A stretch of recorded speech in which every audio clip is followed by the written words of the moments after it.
Hey, what's up, everybody? This is Charles Sabans. I want to welcome you guys to another episode of the Dreamers Pro Show. We'll cover everything from sports, hot topics, classic debates, entertainment. And we'll give you guys a fresh perspective on things and how we see them, right? So, as you guys know, you got everybody out there now saying, I even heard LaShawn McCoy say today, that the starting five for the Philadelphia 76ers is the greatest starting five in NBA history. You got LeBron fans out there. I mean, you know what I mean? Like your man LeBron, who, you know how LeBron be combing his hair, and he got like, you know how LeBron be doing with them like 3 strands of hair that he got on his head. Anyway, back to the show.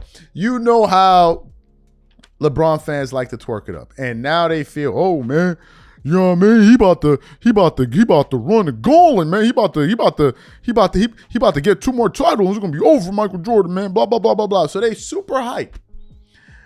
But the one thing they haven't spoken about is health.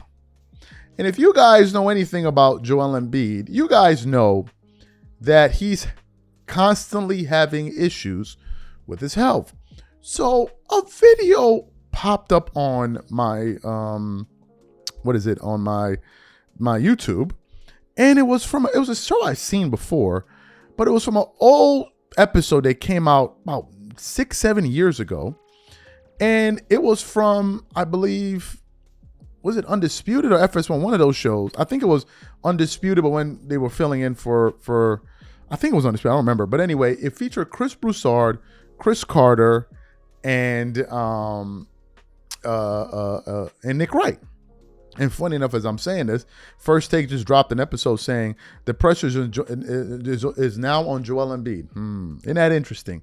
You notice how they're crafting the narrative. Now Joel Embiid is going to be the future scapegoat. These guys are amazing. So anyway, in this particular episode, it featured a moment in which Joel Embiid was injured, and he went to a Meek Mill concert. And he was like dancing on the stage and doing all of that. So Chris Broussard was against this, but Nick Wright was defending it. So they begin to argue. And at one point in this argument, Chris Broussard looked like he was about to slap Nick Wright on live TV. For those of you who never seen this or don't remember it, take a listen to it here, and then we'll come back and continue on the show. You've played like one of the last 14 or 15 games. You have a tear in your meniscus. Why are you jumping around on stage like this? Because you got to understand, all that shows you're fragile, but also the way you just re-injured yourself. You were on a dunk.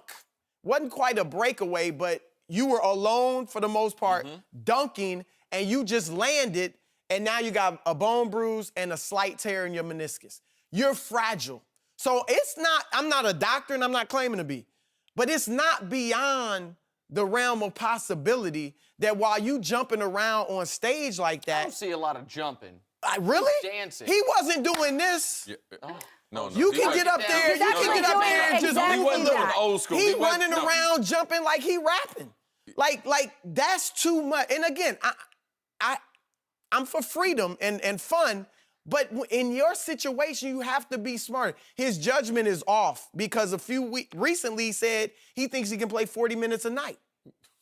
So your judgment is not correct. Oh, wait. You can't play 40 minutes a night. So then don't tell me really? I wonder why. You dunked and you landed and you tore your meniscus. Right, okay. So I wouldn't let him either. Okay, so that's fine, but it's not like he's the one asking out of games, right? He's hurt right now. I understand that. But and he was only playing 25 minutes a game? Right, because they are being extra cautious with him on the court. No, but because he's hurt. No, but going into the year, Chris, they said he's not going to play back-to-backs. We're going to take it slow, correct? Right. There's reason for it. I know there's reason for it. It's because he's... And this all proves they were right. And if he was doing great he's hurt. in the 20 minutes, they would have increased him, just Right. like any other. Yeah, it was going to be a gradual and there was a gradual increase. Agreed. He was up to 28 a little bit. Agreed. Okay. No one's disputing that the Sixers need, listen, he is an enormous asset. If he is healthy, if you can guarantee me a healthy decade from Joel Embiid, I might take that over whatever we're going to get from Karl Anthony Towns. Like, yes, I hear you. He's a great player that has had an injury history. And the team, because of that, is being very cautious with him. I get all of that. But that ain't got nothing to do with dance on stage at Meek Mill concert. He's running. Do you dance like that? What? I don't. He's I'm not a running great around, dancer. jumping all over them. And I get it. Like, I guess the doctors, even the Sixers, have said it wasn't a big deal. But you know what? Andrew Bynum went bowling a couple years ago and re-injured his knee. Bowling is not in the contract of things NBA players can't do.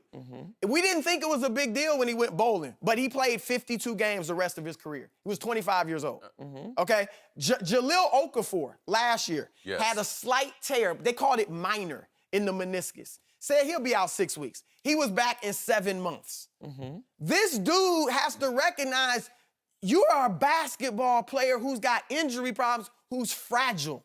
You don't, again, go up on stage, soak up all the love. Yo, what's up? Even grab the mic if you want. Spit a few bars. Ain't nothing bob wrong with a little bit. But you running around like that? When you just dunked it and got hurt and not playing? Nah, I'm sorry. Hold on a second.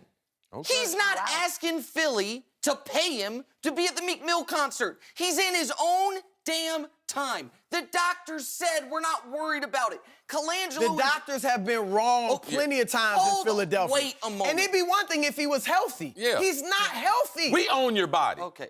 Now, you can say whatever you want about your free time and all that. Exactly. But that team that you signed that contract with, when that check comes with the Philadelphia 76ers on it, like, you are obligated. That all that money is guaranteed. I understand that, but here's what we know, and this is what is so maddening about this to me.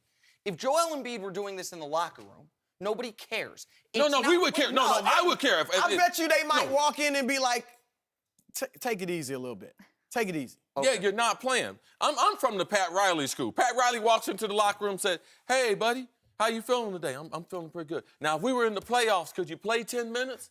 And it'd be like, yeah, coach, I think I could do it. Pat Riley would be like, hey, MF, get your uniform on. Right, okay? So, hold on, but that's why I was saying in the beginning, and let me try to lay this out real quick. He's not the one holding himself out of games. If Embiid were the one, Chris, wait. If Embiid were the one saying, I'm not healthy enough to play, and then he's on stage at a concert, I got a beef with it. But like you said, the team's holding him out because he tore his meniscus, or partially tore his meniscus dunking the basketball. He's not dunking a basketball on stage. He didn't hurt himself on stage. It's his own damn time. He's 22 years old. There ain't no, man, when it is his own time. No, there ain't no own time when you're under contract.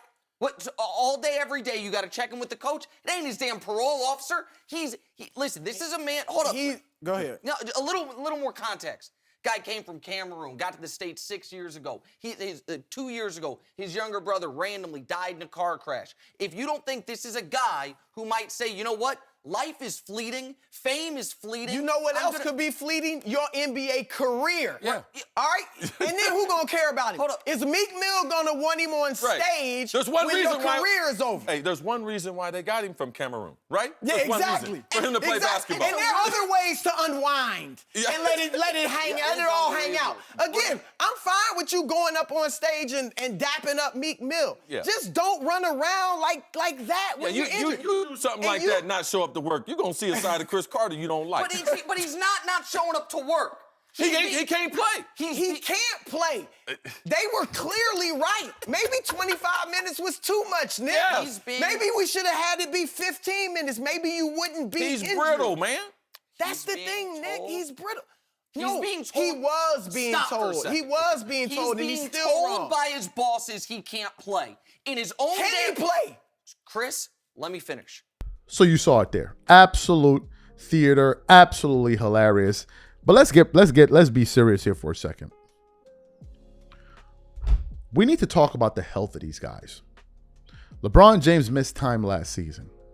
Joel Embiid is always missing time.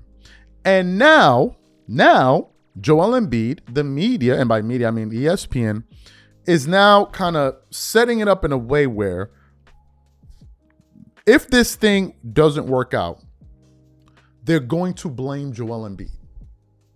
They're going to say, oh, Joel, he didn't do this. He was not healthy. He wasn't taking care of his body. You can't rely on him. Now, some of you guys will say, but why didn't they go after Maxey? Because Tyrese Maxey is a clutch client. That's why. They're not going to go after Tyrese Maxey because he's represented by Clutch Sports. And so is LeBron James. So Tyrese Maxey is off the table. They can't really go with Jaylen Brown because he's a finals MVP already. So the odd man out is going to be Joel Embiid. And to me, it amazes me how these stars year after year continuously decide to team up with LeBron and think they're going to be different. Like we didn't see how Kevin Love's name was destroyed. Kyrie Irving's name was destroyed. Chris Bosh's name was destroyed.